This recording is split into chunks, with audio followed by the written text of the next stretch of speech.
샬롬 반갑습니다. 꿈미 부소장 백상원 목사입니다. 드림 웨이브 지저스 스토리 약속의 시작 7월호 주제 강의를 시작하도록 하겠습니다. 1주차 본문 말씀은 출애굽기 32장 1절로 14절의 말씀입니다. 기다림에는 골든타임이 있다고 합니다. 홍콩 대학교 연구원 빈센트 홍은요, 사람들이 놀이기구를 타기 위해 기다릴 수 있는 최대 시간이 어느 정도인지를 알아봤다고 합니다.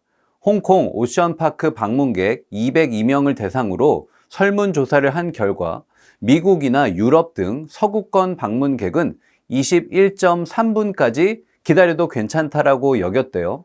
하지만 중국 방문객은 15.2분이 기다릴 수 있는 한계치였습니다. 이 시간이 지나면 기다림에는 지쳐서 놀이공원에 와서 느끼는 즐거움이 줄어들었다라고 응답하였습니다. 현재 대한민국 치킨 업계는 30분 전쟁이라고 합니다. 서용구 숙명여대 경영학과 교수에 따르면 서울 시내에서 따뜻한 음식을 오토바이로 배달할 수 있는 최대 거리가 15km라고 하는데 이 15km는 최소 30분은 걸린다고 합니다. 30분이 지나면 고객은 식은 치킨을 받게 되어 만족도가 현격히 줄어듭니다. 본문 말씀에서 시내산에 올라가 40일 동안 내려오지 않는 모세는 식은 치킨 같습니다. 1절 말씀입니다. 백성이 모세가 산에서 내려옴이 더딤을 보고 모여 백성이 아론에게 이르러 말하되 일어나라 우리를 위하여 우리를 인도할 신을 만들라. 이 모세 곧 우리를 애굽 땅에서 인도하여 낸 사람은 어찌 되었는지 알지 못함이니라. 이스라엘 백성들은 40일이 지나도 오지 않는 모세를 더 이상 기다리지 못합니다. 모세를 향한 그들의 기다림의 골든타임은 40일이었습니다. 하나님의 때는 우리의 시간과 다를 수 있습니다. 이스라엘은 하나님의 음성을 직접 들었습니다. 구름기둥, 불기둥을 따라 그들은 왔습니다. 그런데 조금만 기다림이 지체되어지자 마음이 흔들립니다. 하나님이 아닌 다른 우상을 찾습니다. 믿음은 기다리는 것입니다. 신앙생활은 하나님을 기다리는 것이죠. 결국 이스라엘은 금송아지를 만듭니다. 2절 말씀입니다. 이스라엘아, 이는 너희를 애굽 땅에서 인도하여 낸 너희 신이로다. 그들은 하나님을 대체할 대상을 만듭니다. 그들은 하나님을 부정합니다. 하나님의 인도하심과 하나님이 베푸신 은혜를 부인합니다. 도대체 이스라엘 백성들은 왜 이렇게 말도 안 되는 궤변을 갖게 되었을까요? 첫째로 이스라엘 백성들은 모세에게 집중하여 역사의 주체이신 하나님을 분별하지 못합니다. 영어 문법에 진주어, 가주어 구문이 있습니다. 주어가 너무 길면 문장의 앞부분에 그대로 두지 않고 가주어 it으로 대체하고 진짜 주어는 문장의 뒤로 배치합니다. 가주어는 진짜 주어가 아닙니다. 가주어는 진짜 주어를 가리키는 역할을 할 뿐이죠. 출애굽의 주어는 하나님이십니다. 출애굽의 모든 과정은 하나님의 인도하심이었어요. 모세는 하나님의 도구로 쓰임 받았을 뿐입니다. 하지만 어리석은 이스라엘 백성들은 모세를 출애굽의 주체로 착각합니다. 1절 하반절 말씀에 우리를 애굽 땅에서 인도하여 낸 사람이라고 모세를 지칭합니다. 눈에 보이지 않는 하나님이 아니라 눈에 보이는 모세에게 집중합니다. 그런데 이런 모세가 시내산에 올라가 40일이 지나도 돌아오지 않습니다. 그들은 불안합니다. 결국 해서는 안 될 생각에 이릅니다. 이스라엘 백성들은 하나님의 인도하심을 깨닫지 못합니다. 그들은 하나님을 오해한 것이죠. 둘째로 이스라엘 백성들은 자기 만족을 추구하였습니다. 이스라엘 백성들은 모세가 시내산에 올라가서 내려오지 않자 그를 헌신짝처럼 버립니다. 그리고 그를 대신할 우리를 인도할 신을 만들라고 강요하죠. 그들은 모세가 받들었던 하나님의 뜻이 중요하지 않습니다. 그들은 모세도 중요하지 않습니다. 그들은 그저 자기 자신이 중요했습니다. 자기 자신을 위해서 모세를 대신 대체할 대체제가 필요했을 뿐입니다. 우상 숭배는요, 결국 자기 숭배입니다. 우상은 자기 만족을 위한 허상일 뿐이죠. 방탕과 음란은 자기 탐닉의 결과입니다. 현대인들의 일상은 나로 가득합니다. 현대 사회는 개인 중심적이에요. 나로 가득한 현대 사회에서 다른 사람을 위한 여백은 존재하지 않습니다. 오직 나의 관심사에 집중합니다. 남에게 나를 보이기 원하지 남을 돌아볼 여유는 전혀 없습니다. 나로 가득 찬 현대인은 하나님마저 거부했던 것입니다. 바라기는 일과 본문 말씀을 통하여 내 안의 우상을 버리고 오직 하나님만 바라보는 우리의 다음 세대 되었으면 좋겠습니다. 다음으로 2주차 본문 말씀은 출애굽기 34장 27절로 35절의 말씀입니다. 이스라엘 백성들은 하나님을 버렸으나 하나님은 그들을 버리지 않으십니다. 하나님은 용서받을 자격조차 없는 그들과 다시 언약을 세우세요. 28절 말씀입니다. 모세가 여호와와 함께 40일 40야를 거기 있으면서 떡도 먹지 아니하였고 물도 마시지 아니하였으며 여호와께서는 언약의 말씀 곧 십계명을 그 판들에 기록하셨더라. 아멘. 하나님은 다시 돌판을 새기시며 이전에 깨어진 언약을 회복하십니다. 이것은 은혜의 상징입니다. 하나님은 죄를 지은 이스라엘을 끝내 버리지 않으십니다. 그리고 다시 시작할 기회를 주십니다. 하나님은 이스라엘이 깨뜨린 돌판을 다시 새 돌판으로 주시는 분이세요. 하나님의 다시 시작하는 사랑이 있기 때문에 우리가 오늘 이 자리에 있는 줄로 믿습니다. 본문 29절 말씀입니다. 모세가 그 증거의 두 판을 모세의 손에 들고 시내산에서 내려오니 그 산에서 내려올 때에 모세는 자기가 여호와와 말하였으므로 말미암아 얼굴 피부에 광채가 나나 깨닫지 못하였더라. 아멘. 모세는 하나님과 대면하고 내려온 후 얼굴에서 광채가 납니다. 여기서 우리는 중요한 영적 진리를 깨닫습니다. 하나님의 임재가 인간의 존재를 바꾼다는 것이죠. 하나님을 만나면 인생이 바뀝니다. 특별히 우리가 말씀을 묵상하고 기도로 주님 앞에 나아가면 우리의 생각과 말과 얼굴 표정이 달라집니다. 사람들도 그것을 느껴요. 은혜 받은 사람은 얼굴에서부터 드러납니다. 전도서 8장 1절 말씀입니다. 지혜자의 마음은 그의 얼굴에 광채가 나게 하며 아멘. 성령이 충만하여 일상 속에서 하나님의 빛을 드러내는 인생이 되기를 소망합니다. 다음으로 3주차 본문 말씀은 출애굽기 40장 17절로 38절의 말씀입니다. 출애굽기 40장은 출애굽기의 마지막 장입니다.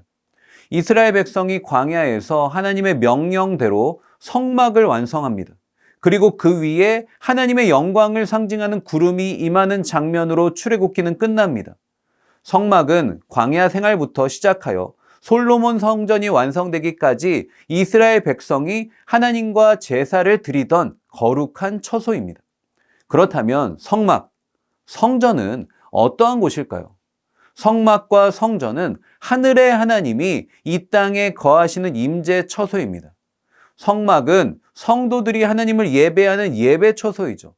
이 땅에서 하나님의 영광을 경험하는 하늘의 성, 이것이 바로 성막, 성전입니다. 영어 단어로 스카이와 헤븐, 이 두 단어는 다 하늘을 뜻합니다. 하지만 스카이는 물리적인 하늘을 뜻합니다. 헤븐은 영적인 하늘, 천국을 의미합니다. 이런 의미에서 저는 성전, 성막을 헤븐 캐슬이라고 부르기를 원합니다. 인간은 자신의 욕망을 이루기 위한 스카이 캐슬을 짓습니다. 하지만 하나님은 저와 여러분의 인생에 천국의 영광으로 가득한 헤븐 캐슬을 짓기 원하시는 줄로 믿습니다. 따라서 출애굽기 마지막 장면에서 성막이 완공되는 이 장면은 단순한 건축물의 완성이 아니죠. 하나님과 이스라엘 백성 사이의 관계가 회복되었음을 뜻하는 것입니다. 2025년을 시작하며 여러분은 여러분의 인생에 무엇을 짓고 계십니까? 혹시 이 영상을 보시는 분들 중에 나의 야망으로 가득한 내 인생의 스카이캐슬을 짓고 있는 분이 계시다면 오늘의 이 본문 말씀을 통하여 하나님의 영광으로 가득한 헤븐캐슬, 하나님과의 관계가 회복되어 주님과 동행하는 인생 되시기를 주님의 이름으로 간절히 축복합니다. 그렇다면 하나님과의 관계가 회복된 인생은 어떻게 살아야 할까요?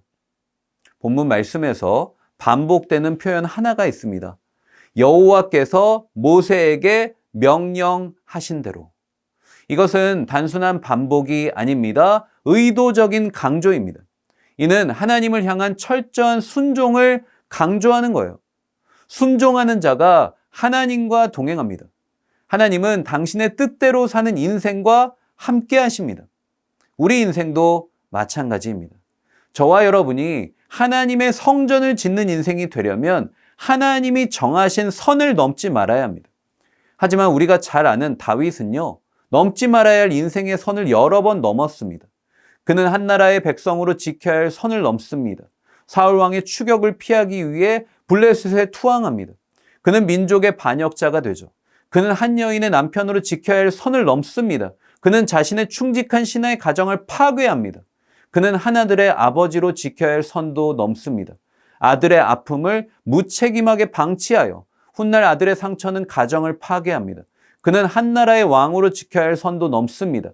하나님 앞에 자신의 업적을 자랑하다 전염병으로 죄 없는 백성 7만 명이 죽습니다.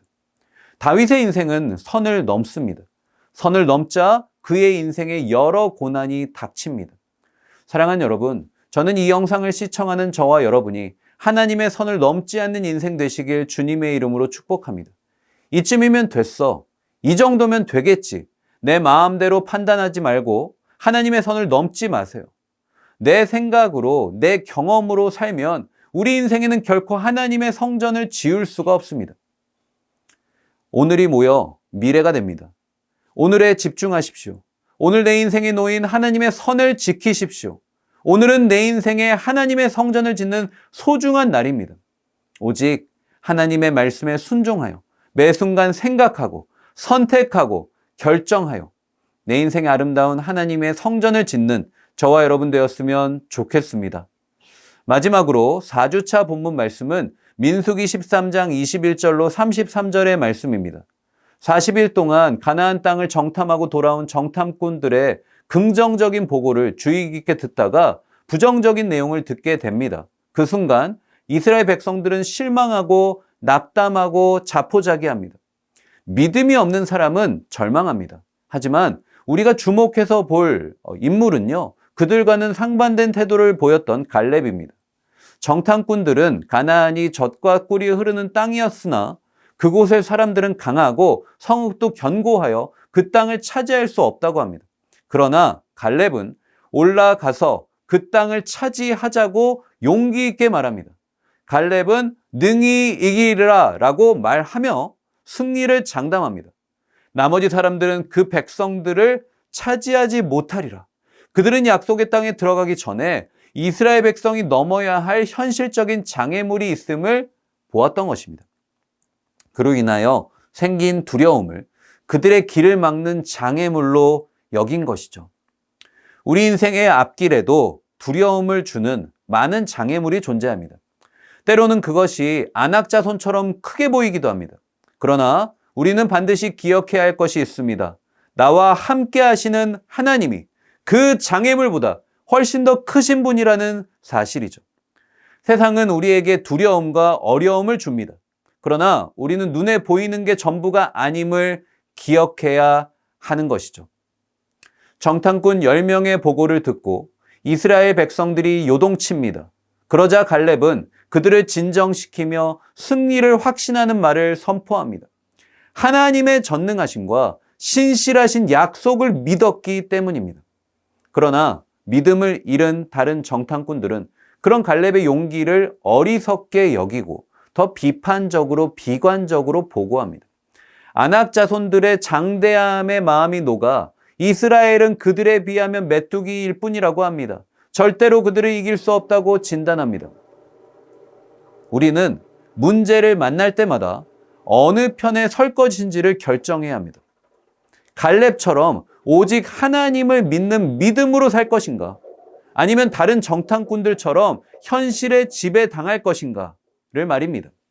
바라기는 오늘 하루도 눈에 보이지 않는 하나님의 약속을 붙들어 눈에 보이는 세상을 정복하며 나아가는 저와 여러분 되었으면 좋겠습니다.